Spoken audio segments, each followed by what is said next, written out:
Ya baik, Assalamualaikum warahmatullahi wabarakatuh. Nama saya Anul Hidayatullah, Stambuk A421 20055.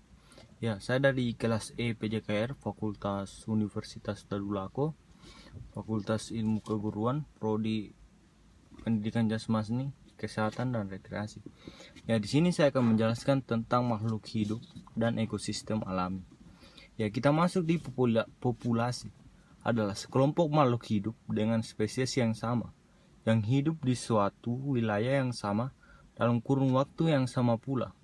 Anggota-anggota populasi secara alami saling berinteraksi satu sama lain dan berproduksi di antara sesamanya. Ya, kita masuk di komunitas adalah kumpulan populasi berbagai jenis makhluk hidup yang saling berinteraksi. Komunitas dapat terbagi menjadi 3 komponen berdasarkan lokasi atau tempat wilayah. Ya, kemudian kita masuk di ekosistem. Ekosistem adalah kesatuan dari komunitas dengan lingkungan hidupnya. Ekologi adalah yang mempelajari hubungan timbal balik antara makhluk hidup dengan lingkungan hidupnya. Ya. Kemudian kita masuk di faktor-faktor yang mempengaruhi pertumbuhan populasi adalah yang pertama itu ada natalis, kemudian ada mortalitas, dan yang ketiga ada migrasi. Ya, adapun faktor-faktor yang mempengaruhi kepadatan populasi, yang pertama itu ada kompetisi, yang kedua ada predasi, yang ketiga ada penyakit, yang keempat ada cekaman atau stres.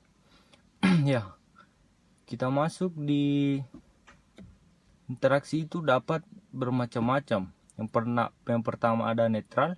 Di antara populasi tidak ada saling mempengaruhi, misalnya populasi semut dan lebah. Kemudian ada kompetisi, terjadi persaingan antara populasi, misalnya populasi zebra dan rusa. Mutualisme, hubungan antara populasi saling menguntungkan, misalnya antara populasi semut dan kutu pohon. Yang kemudian ada yang keempat, predasi, jika anggota populasi akan dimakan oleh anggota populasi yang lain, yang makan maka disebut predator.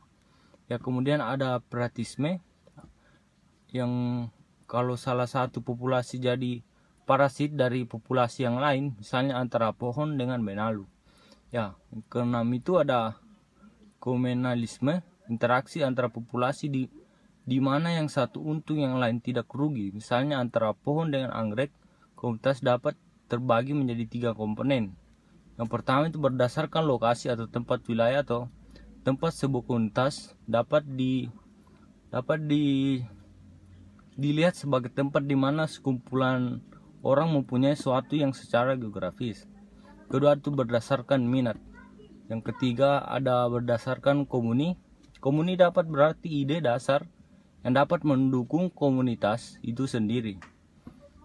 Ya, mungkin itu saja yang dapat saya sampaikan mengenai makhluk hidup dan ekosistem alami.